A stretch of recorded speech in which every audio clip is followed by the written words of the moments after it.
સમયાંતરે સમારકામ ન કરવાની બેદરકારીને પગલે ઘટના બની ડભોઈ ડેપો બહાર સુલભ શૌચાલયનો પોપડો ખરતા મહિલાનો બચાવ થયો. લોકોએ નાણાં આપવા છતાં ઈજાનો ભોગ બનવું પડે તેવા ઘાટ. ડભોઈ એસટી ડેપોની બહાર આવેલા સુલભ શૌચાલયનો 2 દિવસ પૂર્વે જ સ્લેબના પોપડા પડતા એક મહિલાનો આબાદ બચાવ થયો હતો. પે એન્ડ યુઝ સાથે શૌચાલયનું સંચાલન કરતી એજન્સી કે પાલિકા તંત્ર દ્વારા શૌચાલયનું સમયાંતરે સમારકામ કેમ કરાતું નથી તેના સવાલો ઊભા થઈ ચૂક્યા છે.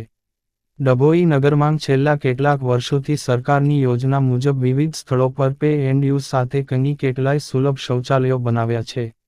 કેટલાક શૌચાલયો તો તૈયાર થયા પછી શોભાના ગાંઠિયાની જેમ જ ઊભેલા જોવા મળી રહ્યા છે. તો શું ડભોઈના આ તમામ શૌચાલયો કોઈ એજન્સીને સોંપ્યા નથી? પરંતુ સૌથી વધુ વપરાશ ધરાવતા ડભોઈ એસટી ડેપો ખાતે આવેલા એન્ડ યુઝ શૌચાલયના સ્લેબનો ખરી પડેલ ભાગ અને તૂટી ગયેલ વોશબેસિન તસવીરમાં નજરે પડે છે. આ પે એન્ડ યુઝ શૌચાલય એક એજન્સી દ્વારા ચલાવાઈ રહ્યું છે, ત્યારે જતા આવતા મુસાફરો કે અન્ય લોકો પૈસા આપીને આ શૌચાલયનો ઉપયોગ કરી રહ્યા છે. છતાં તેના મેન્ટેનન્સનો ચોખ્ખો અનાદર જ થતો હોય તેમ જોવા મળી રહ્યું છે.